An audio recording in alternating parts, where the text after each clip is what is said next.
You are watching the Captain Shorts on the Captain Saver Home DIY channel.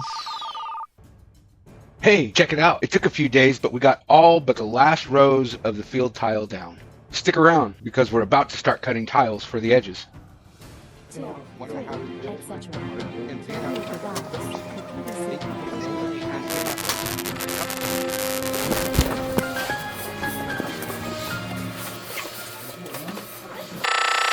Welcome back to Greenfield, California. Let us get back to work. One of the main reasons we stopped was because we were running out of room on the concrete to work. Continuing would have required us to put weight on the freshly laid tiles, which could cause them to get knocked out of alignment or break. We need to remove the levelers that we installed the day before. They are strong enough to withstand installation and vulnerable enough to break when kicked, removing them from the edges and allowing us to reuse the wedges for the day. There's a good hour of cleanup and prep to do before we even get started. Separating all of the wedges from the leveling clips so we have them to use for installing the edge tiles, and cleaning up the surface of the tile that's already down to avoid scratching or scuffing the surface. Making a single straight cut to fit the edge tiles along a flat wall is pretty much a no-brainer.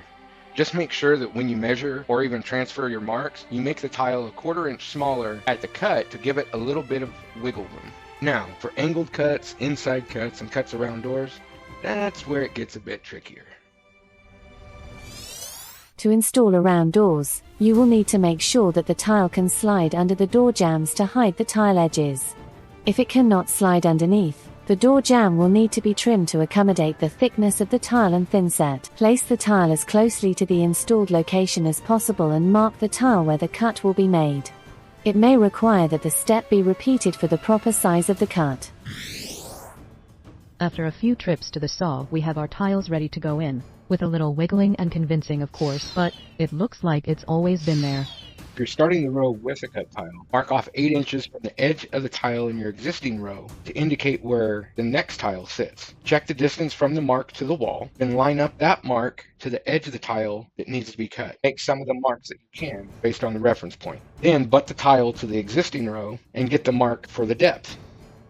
After a trip to the magic cutting machine, there's another tile ready to install. And when dealing with longer or more sensitive cuts, when you're sliding the tile into place, take it slow and take it easy so you don't end up cracking the tile during installation. Here's another example. An uneven cut is needed for a tile that will straddle the doorway of a bump-out closet in the hallway. The cut on the outside of the doorway will be longer than the cut on the inside of the closet itself. Make sure the pattern that needs to be cut is correct, using measurements if you have to. And if need be, only make a couple of cuts at a time, check how it lines up with the doorway. Then make the final cuts. When dealing with a cut for going around 3 sides, like a door frame or a similar setup, start with the finished side up. Make the cuts that start on the edge of the tile, cutting the tile to the end of the marks, or slightly before. Make all of your cuts that are parallel to each other first, then make the third cut between the first cuts, using a technique called a plunge cut. After the third cut is complete, turn the tile around, allow the blade to travel past the cut, until the bottom of the blade reaches the edge of the corners. Repeat this step until all corners are defined. For our next trick, we have an electrical box on the floor that we have to tile around. To get an appropriate transfer of the mark, set the tile in place along one edge of the installed tiles and mark where the center of the cut will be. Then, set the tile against the adjacent tile for your other center mark. Or mark where the edges of the box are going to be by using a tape measure. If marking from the center, a compass is going to be pretty useful. But if you have a spare electrical box that matches the size and shape of the one that's already installed, use it to make your marks. In our case, the cut that we need will end up within the field of the tile, instead of on the edge. What makes this even more interesting is that it needs to be a round hole. Using the tile saw isn't going to work for this cut. So, it's time to bust out the angle grinder. The electrical box in the floor is about 4 to 4.5 inches round. To get the size of hole that we need, we're using the 4.5 inch angle grinder, but we're using a 4-inch diamond blade to make the hole. But unless you're holding the angle grinder steady, it may want to get away from you, so be careful to make sure that the hole stays round gradually with a circular motion, making sure that each depth that you create is created equally. Now see, that makes sense to me. Round blade, round cut. Never did make sense to me that a round blade would make a straight cut. Not all angle cuts are going to be a clean 45-degree angle. Best bet is finding an articulating angle finder. The easiest way to use it is to extend it as far as it'll go at each one of the joints and gradually shape the angle finder to the angles that you're working with. Use a long enough straight edge along the edge of the tiles of the particular row that you're cutting the angle for. Put it all the way to the wall surface.